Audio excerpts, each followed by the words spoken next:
Hey guys, how's it going? We're going to do a video today on kind of scouting and pre-planning your trip for hunting coyotes. We kind of do this with everything we do, whether it's coyotes or deer, sheds, whatever. Kind of go through the same motions, but pretty critical for hunting coyotes and being successful. So anyway, we're going to have Garrett break a bunch of this down, and hopefully you can't hear whatever the neighbors got going on for music. I don't know what it is over there, but no big deal either way. It's just background music. So I guess we'll start with kind of the programs we use, websites, things like that to help us out. Alright guys, so we've got up here on the computer a couple of things. We've got Google Earth and a couple of different weather sites. Those are huge factors into your planning your trip on your coyote calling. People ask us a lot of times, you know, where do you go coyote calling? Why are you going here? What are you doing? What's your route planning?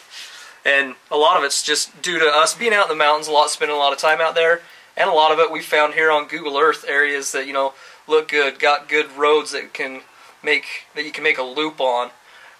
One thing that we always try to do with just about all of the areas we hunt is not depend solely on weather, cloud cover of some sort. Obviously that's a huge factor. If you have that, it helps out a bunch, but we always try to have our routes planned where we come in from the south. You're heading south to north. Alright, so the reason we start from the south and head north on just about all of our routes is it gives you more options for your stand selection. So if you're coming from the north, going south, let's say, you're going to walk to the south of the hill. Well, you're going to be on that south-facing slope. You're going to be on the sunny side of the slope. So really the only option you've got to get on a shaded spot if you're coming from north to south is basically you go to the west, at least in the morning. If you, like I said, if you've got the cloud cover and you can sit in the shade about anywhere, it doesn't really matter. So if you come from south to north like we like to do, you can sit on the north side of the slope and the west side of the slope. It gets you those options. You know, it's just one more option. You're not set on having to call that one side of the road to be in that shade, which is crucial to coyote hunting, is to, when you pick that spot to sit down and make your stand at, you need to be in the shade as much as you possibly can. So that's the reason we head from south to north. It just gives us those options right there for a few more stand selections, I guess you could say. Alright, so the next thing we're going to get into is weather and what we look for in weather.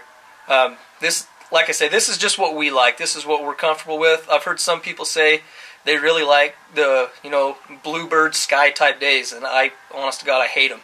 I hate them. I love some overcast, cooler temperatures, especially down in the desert country that we're from. I mean, here it is Halloween today, and it's 80 degrees. Ridiculous. So we definitely look for those cold snaps in the weather. Those coyotes, they get far more active, especially in the wintertime when it gets really cold. They're far more active. They need to feed more. They'll feed longer hours during the morning, and throughout the entire day you'll just have a lot higher success rate. And if you can get that overcast, they just keeps everything a little bit cooler, and once again gives you an advantage where you can pretty much shade up just about anywhere because you've got that permanent shade from the cloud cover. Alright, next thing we're going to talk about on here is wind. Wind's probably the biggest factor, biggest environmental factor that's going to help you or hinder you coyote hunting. When you're selecting that stand, that's one of the biggest things you've got to pay attention to is which direction your wind's blowing. And you definitely, when you pick that stand selection, the downwind side, you want to be able to see visibly the best. So that's a key. Is I've seen a lot of people, they'll walk in and they really don't pay any attention to the wind, which is the biggest factor. Ideally, if everything works out perfect and you can get that kind of good crosswind, that's just about ideal. As far as wind speeds go, I mean, you could still call coyotes in, you know, 20-30 mile an hour winds. It's just a lot tougher. It kills the sound of the call.